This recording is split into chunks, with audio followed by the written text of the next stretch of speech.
آپ نے الیبوریٹ تو کیا لیکن وہ پھر بھی بات تھوڑی سی سمجھ نہیں آئی. جو ایسی رسمیں بنی ہوئی ہیں ہمارے تیجے ساتیں 10ویں 40ویں کی کھانا جو ہے نا اس میں آپ نے واضح لفظوں میں کہا کہ کھانا حرام ہے. کھانا حرام. یہ امیر لوگ جو کھاتے ہیں نا جا کر یہ کھانے بالکل ان غریب لوگوں کے لیے حرام ہے. اگر وہ نیت ان کی صدقہ کیا کہ غریبوں کو کھلانا اور میت کو ثواب پہنچانا تو پھر غریب لوگ کیوں کھاتے ہیں؟ بڑے بڑے کھانے ہوتے ہیں نہیں کھانے فروٹ اور سارا یہ کھاتے ہیں خوب پیٹ بھر بھر کھاتے ہیں. بڑے بڑے امیر اور موٹے تازے نا بس ان رسموں کے موقع پہ آ رہے ہیں فروٹ ان کے.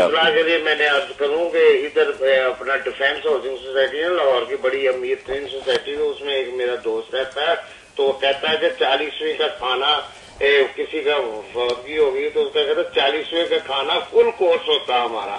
ہمارا اس طرح کے کھانے ہوتے ہیں کہ آپ کیا ولیمے اور دعوت کے کھانے وہ ہوٹل کے کھانے جو ہوتے ہیں اس سے بھی کہتے ہیں یہاں پہ تو بڑھ چڑھ کے ایک دوسرے کا کھانا کرتے ہیں. بالکل امین صاحب میری کالونی میں بھی ایک کسی طرح افسر ہے اس کی والدہ فوت ہو گئی. اب وہ رشوت خوری میں مشہور ہے.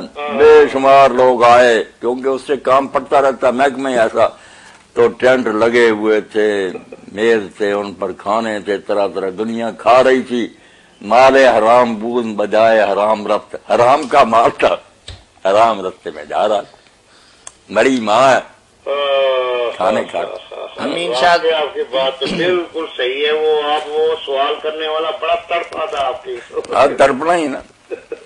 امین شاہ صاحب شادی بیاہ کے کھانوں پر تو حکومتیں پابندی لگا سکتی ہے لیکن یہ دینی کھانوں پر اور درباری کھانوں پر پابندی کیسے لگائے گی؟ لگا ہی نہیں سکتے نا. مسئلہ ہے کہ ایسی رسمیں بن چکی ہیں کیا اللہ تعالیٰ رسمیں تو امین شاہ صاحب بڑی آسانی سے بند ہو سکتی ہیں اگر مولوی حضرات تعاون کریں. بالکل یہ چونکہ خود ان کا پیٹ بھرتا 40 دن روٹی ملتی ہے دودھ جا رہا ہے کھانے جا رہے ہیں اور 40ویں دن کو پھر کپڑے جوتیاں ہر شے ملتی ہے.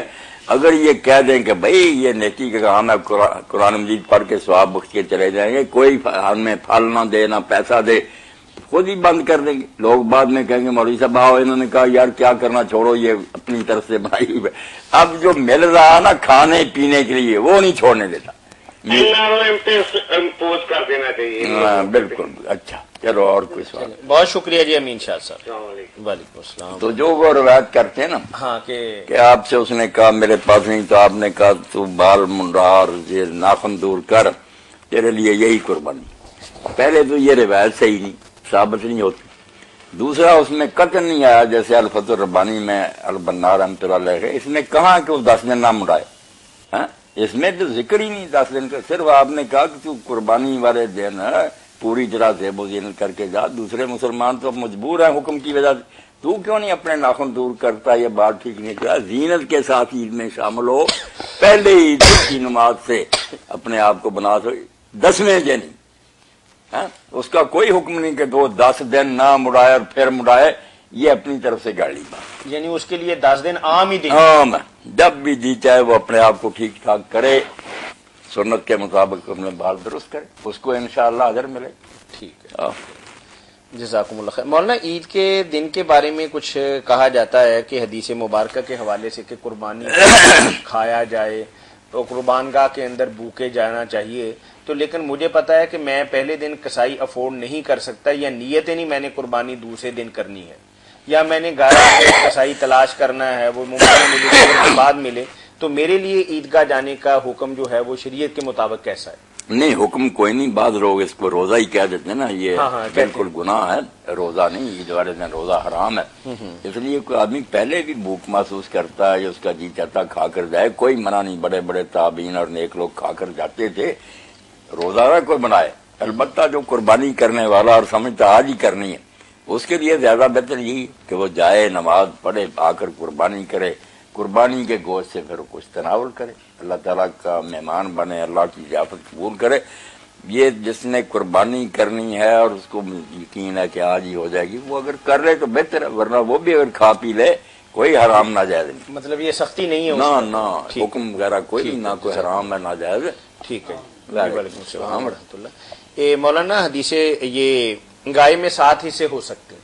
اتفاق ایسا کہ 6 بندے تو مل گئے حصے دار بننے کے لیے 7واں حصے دار مل نہیں رہا اور بے چین بھی اور پریشان بھی ہیں، تو کیا تھوڑے تھوڑے پیسے ڈال کر 7ویں حصے بطور صدقہ یعنی قربانی نہیں، ایک بندے کے پیسے نہیں ہیں، ساتوں کو 200 400 روپے ملا کے ایسے صدقے کے پیسوں میں سے اس کا حصہ ڈال سکتے ہیں؟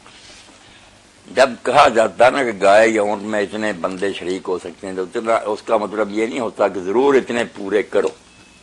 اگر ایک آدمی سالم گائے دے دے، بسم اللہ، 2 مل کر دے دیں، 3 دے دیں، یہ بہادری ہے ان کی۔ یہ رعایت ہے کہ اگر زیادہ سے زیادہ کچھ کمزور لوگ ملنا چاہتے ہیں 7 آدمی مل جائیں، 6 مل گئے، نہیں 6 ہی ملے، 7واں نہیں ملتا تو کیا فکر ہے، 6 کی وہ قربانی ہوگی، اللہ اللہ نہیں وہ 6، اچھا ٹھیک ہے۔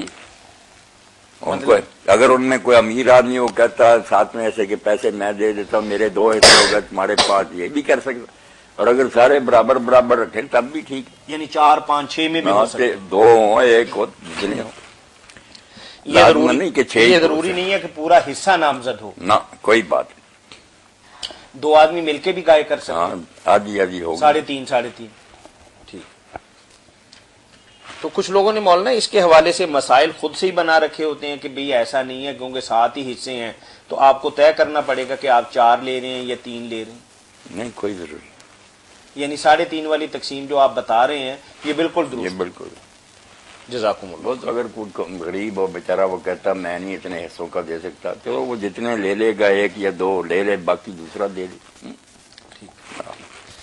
مثلا مولانا اس وقت جو ہمارے ملک کی عمومی صورتحال ہے اور خاص طور پر مسلم کنٹریز کی، کہ وہاں بسنے والے ذہین نوجوان طالب علموں کو دیگر ممالک والے اٹریکشن دے کے اپنے ممالک کے اندر اچھی تنخواہیں دے کے اپنے ہاں بسانا چاہتے ہیں اور ان کو نیشنلٹی بھی آفر کرتے ہیں، تو ہمارے ٹیلنٹ کا وہاں جانا جو ہے کیا شرعی اعتبار سے اور قومی اعتبار سے درست ہے؟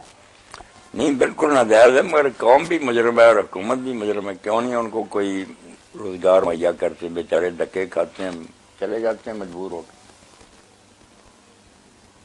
اگر تو وہ اللہ پر توکل کریں کہ یہاں ہی رزق ملے گا، بس تھوڑا ملے، میں نے اپنے ملک کو نہیں چھوڑنا، دین کی خدمت کرنی، میں دارالکفر میں کیوں جاؤں، تو اصل حکم تو یہی ہے۔ مگر اگر نہیں کوئی فکر کرتا پھر مجبور کرنے پڑتے ہیں فکر، نہیں ہمارے جائز نہیں ہے۔ ہاں چند دن پہلے ایک نعرہ بلند ہوا تھا، گو امریکہ گو، توبہ، تو کسی نے اس کا ترجمہ یہ کیا تھا کہ چلے امریکہ چلتے ہیں، تو صورتحال ایسے نہیں ہے مولانا؟ ایک بات کو جیسے جسے کو بدل دے، نہیں مولانا جو لوگ ان کے خلاف بات کرتے ہیں ان کی آل اولاد اور ان کا ساری پورا خاندان تو وہیں بسا ہوا ہے۔ یہ بات کچھ کہتے ہیں، عمل کچھ کرتے ہیں، اسی لیے اثر نہیں نہ ہوتا۔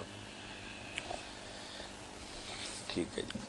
اچھا مولانا آج کل جو مخلوط تعلیم ہے یہ نوجوان نسل کے لیے بہت اٹریکشن کا باعث ہے، اور والدین اس خوش گمانی کے اندر رہتے ہیں کہ بیٹیاں اور بیٹے اگر اکٹھے بھی ہو گئے تو کون سا کچھ بگاڑ لیں گے دوران تعلیم، تو اس کے برے اثرات بھی بعد میں ظاہر ہوتے ہیں، تو کیا خوش گمانی یہ جو کرتے ہیں والدین اور یہ مداہنت سے کام لیتے ہیں، تو کیا یہ درست ہے؟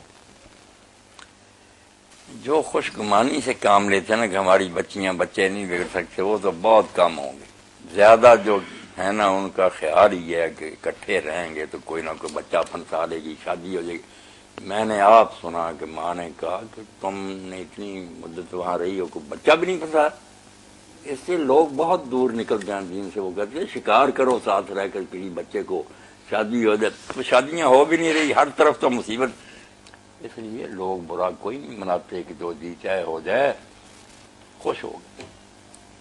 اب سب سے زیادہ افسوسناک خبر تو یہی ہے، میں نے تو سنی کہ شاہ عبداللہ نے وہاں مخلوط تعلیم کی نا، بالغ لڑکے لڑکیوں کی یونیورسٹی بنا دی ہے، عبداللہ یونیورسٹی۔ وہاں ایک عالم دین نے اس پر اعتراض کیا کہ یہ تو دین کے خلاف ہے، بالکل برطرف کر دیا اس کو۔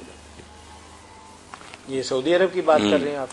جب چکو فرض کا برخیز کجا مانند مسلمان، امریکہ کو خوش کرنے میں سعودیہ اب سب سے آگے نکل گیا، باقی مسلمان ملکوں کو بھی نا امریکہ نے کہا تم کعبے کے متولی ان کو گمراہ کرو، لاؤ ہماری طرف، بڑھ بڑھ کر عبداللہ جا کر